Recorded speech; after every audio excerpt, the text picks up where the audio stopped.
going to read you a story from the book Mouse Soup.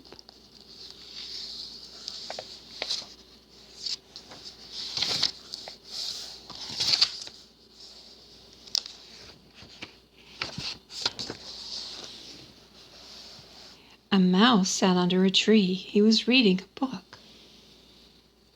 A weasel jumped out and caught the mouse. The weasel took the mouse home. "Ah," said the weasel, "I am going to make mouse soup." "Oh," said the mouse, "I am going to be mouse soup." The weasel put the mouse in a cooking pot. "Wait," said the mouse, "this soup will not taste good. It has no stories in it.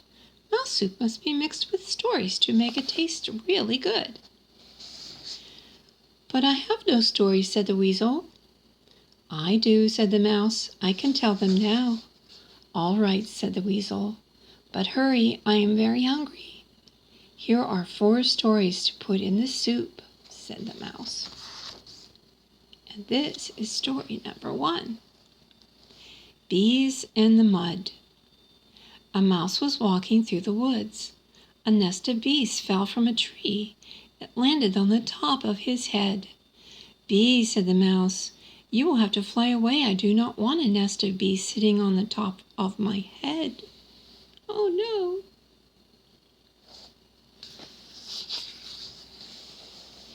But the bees said, "We like your ears. We like your nose. We like your whiskers. Oh yes, this is a fine place for our nest. We will never fly away." The mouse was upset. He did not know what to do. The buzzing of the bees was very loud, and the mouse walked on. He came to a muddy swamp. "Bees," said the mouse, "I have a nest like yours. It's my home. If you want to stay on my head, you will have to come home with me." "Oh yes," said the bees, "we like your ears. We like your nose. We like your whiskers. We will be glad to come home with you." "Very well," said the mouse. He stepped into the mud up to his knees. "Here is my front door," said the mouse. "Oh yes," said the bees. The mouse stepped into the mud up to his waist. "Here is my living room," said the mouse. "Oh yes," said the bees. The mouse stepped into the mud up to his chin. "Here is my bedroom," said the mouse. "Oh yes," said the bees. "And now I will go to sleep," said the mouse. He ducked his head under the mud. "Oh no," said the bees. "We like your front door. We like your living room. We like your bedroom." "But no, no, no, we do not like your bed." The bees jumped up into the air and flew away, and the mouse went home to take a bath. The next story is called 2 Large Stones. 2 large stones sat on the side of a hill. Grass and flowers grew there. "This side of the hill is nice," said the first stone, "but I wonder what is on the other side of the hill." "We do not know. We never will," said the second stone. One day a bird flew down. "Bird, can you tell us what's on the other side of the hill?" asked the stones. The bird flew up into the sky. He flew high over the hill. He came back and said, "I can see towns and castles. I can see mountains and valleys. It's a wonderful sight." The first stone said, "All of those things are on the other side of the hill." "How sad," said the second stone. "We cannot see them. We never will." The 2 stones sat on the side of the hill. They felt sad for 100 years.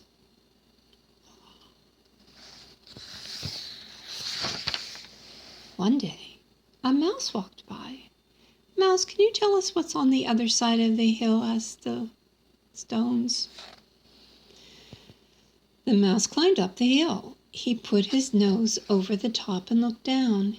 He came back and said, "I can see earth and stones. I can see grass and flowers. It's a wonderful sight." The first stone said, "The bird told us a lie. That side of the hill looks just the same as this side of the hill." "Oh, good," said the second stone. "We feel happy now. We always will."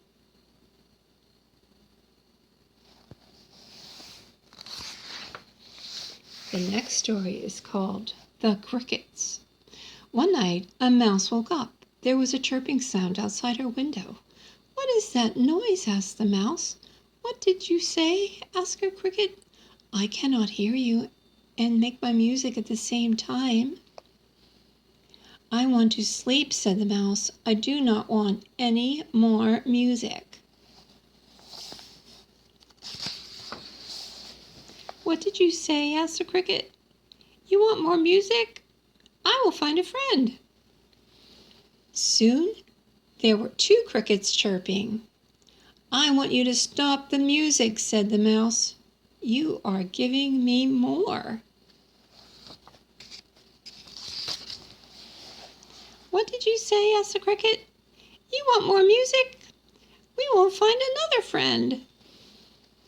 Soon there were three crickets chirping. "You must stop the music," said the mouse. "I am tired and I can't take much more." "What did you say?" asked the cricket. "You want much more music? We will find many friends." Soon there were 10 crickets chirping. "Stop," cried the mouse. "Your music is too loud." "Loud?" asked the cricket. "Yes, we can chirp loud." So the 10 crickets chirped very loud.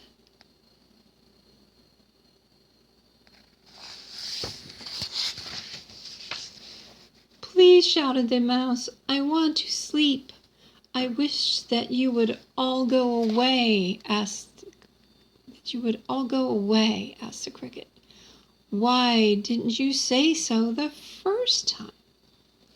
"We will go away and chirp somewhere else," said the 10 crickets.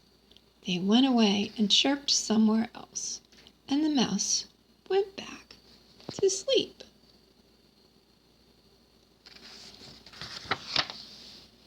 The next story is The Thorn Bush. An old lady went to the door of her house. She was crying. A policeman came running. "Dear lady," said the policeman, "why are you crying?" "Come in," said the old lady. "I will show you." "Look, there is a thorn bush growing in my living room chair," said the old lady. "How did it get there?" asked the policeman. "I do not know," said the old lady. "One day I sat down and something hurt me. I got up. There was the thorn bush."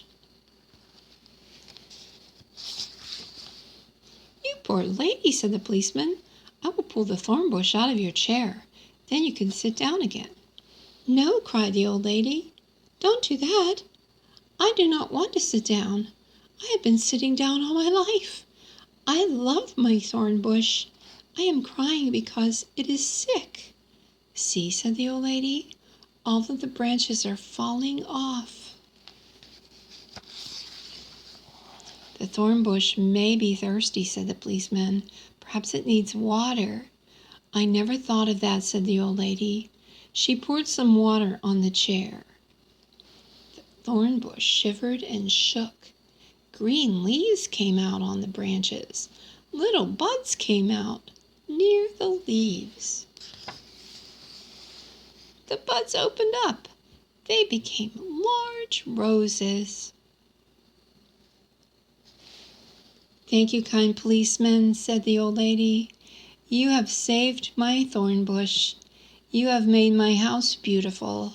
She kissed the policeman and gave him a big bunch of roses to take home.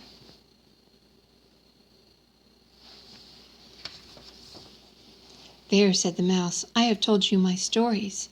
They will make your mouse soup taste really good." "All right," said the weasel. "But how can I put the stories into the soup?" "That will be easy," said the mouse. "Run outside and find a nest of bees, some mud, 2 large stones, 10 crickets, and a thorn bush. Come back and put them all in the soup." The weasel ran outside very fast. He forgot to close the door. The weasel found a nest of bees.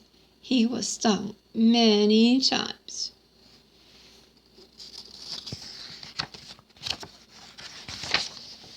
The weasel found some mud. It was wet and gooey. The weasel found 2 large stones. They were heavy.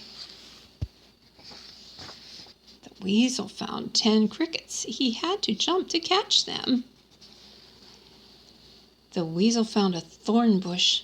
He was pricked and scratched. "Now my mouse soup will taste really good," said the weasel. But when the weasel came back to his house, he found a surprise. The cooking pot was empty.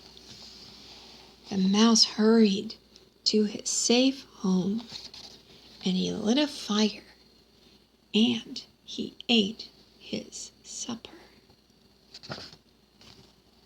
And he finished reading his book. The end. I love you, Emmett.